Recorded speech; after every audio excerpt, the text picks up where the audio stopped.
Cette nuit-là, le ciel au-dessus de Paris n'était plus stable. Des fissures lumineuses apparaissaient brièvement entre les nuages, comme si quelque chose derrière le monde essayait de percer.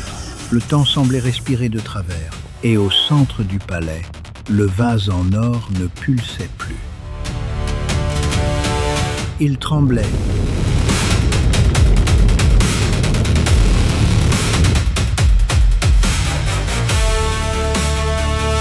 Amandine s'en est approchée lentement. Elle a hésité. Puis elle a posé la main dessus. La réponse a été immédiate et violente.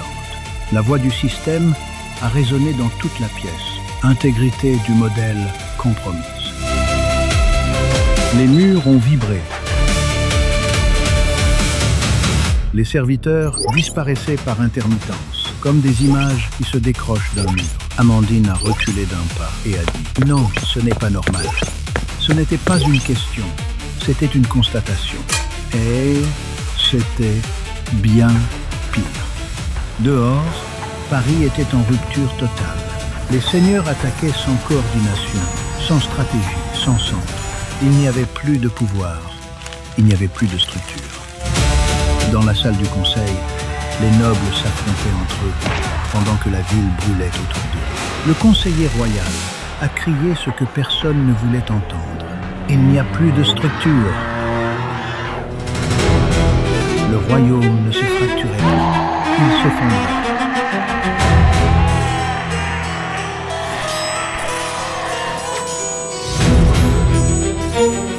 Dans la forêt, Juliette et le chef des pirates fuyaient une attaque. Il était blessé. Elle le soutenait de son mieux.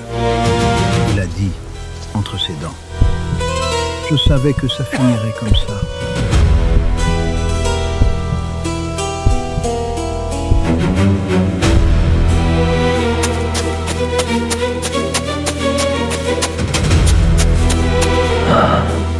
Juliette a répondu sans hésiter, « Tu ne vas pas mourir ici. » Elle le croyait. Elle avait besoin de le croire. Mais des soldats ont surgi de nulle part. Le combat a été brutal et rapide. Le chef des pirates a protégé Juliette. Il a reçu une blessure fatale à sa place. Il est tombé lentement, et le silence qui a suivi était d'une nature que Juliette n'avait encore jamais rencontrée. Elle s'est figée. Il l'a regardée une dernière fois.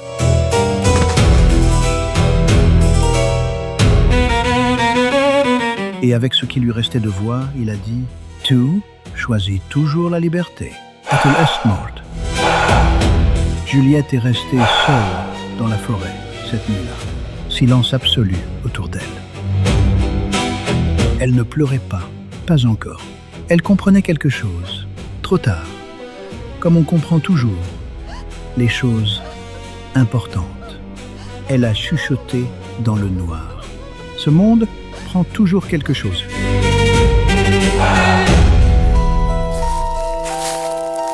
Au palais, Marie se tenait devant le vase. Le système a réagi avec une violence qu'elle n'avait pas anticipée. La voix a annoncé choix obligatoire, stabilisation ou effacement. 3 options sont apparues dans la lumière holographique. Sauver le royaume. Sauver les liens humains. Sauver le système. Marie a regardé les 3 options longuement.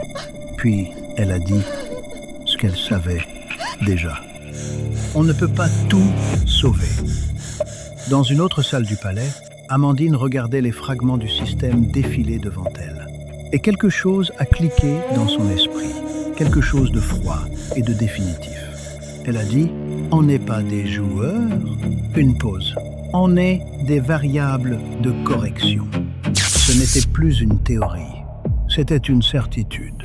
Sur les toits de Paris, une silhouette observait la ville en silence. Paul calme. Immobile. Il parlait seul, sans élever la voix, comme quelqu'un qui n'a plus besoin de se presser. Il commence à comprendre. Dans le réseau du système, son nom est apparu différemment cette fois. Il ne contrôlait plus directement. Il influençait à distance, comme on déplace une pièce sur un échiquier sans jamais toucher le plafond. La voix du système a enregistré. Nouvel accès indirect détecté. Quelqu'un jouait depuis le début. Et personne ne l'avait vu venir. Dans la salle centrale du palais, le vase est devenu aveuglant. La lumière a tout envahi. Et la voix a dit, avec une neutralité absolue qui était pire que n'importe quelle menace, une trajectoire doit être supprimée. Silence total. Marie, Juliette, Amandine. 3 regards, 3 destins. Un seul choix à faire que personne ne voulait faire. Dans le ciel au-dessus de Paris, une faille temporelle s'est ouverte brièvement. Des images du futur sont apparues, floues, fragmentées, impossibles à lire. Puis, elles ont disparu.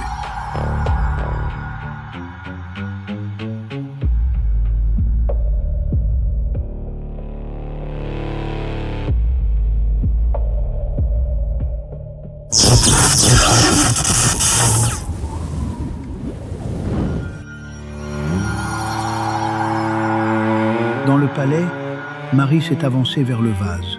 Elle a posé la main dessus. Et elle a dit, très bas, avec une voix qui n'appartenait plus à une PDG de 25 ans, mais à quelqu'un qui a tout traversé et qui ne peut plus reculer. Alors choisissez pour nous. Le système a répondu. Sélection en cours.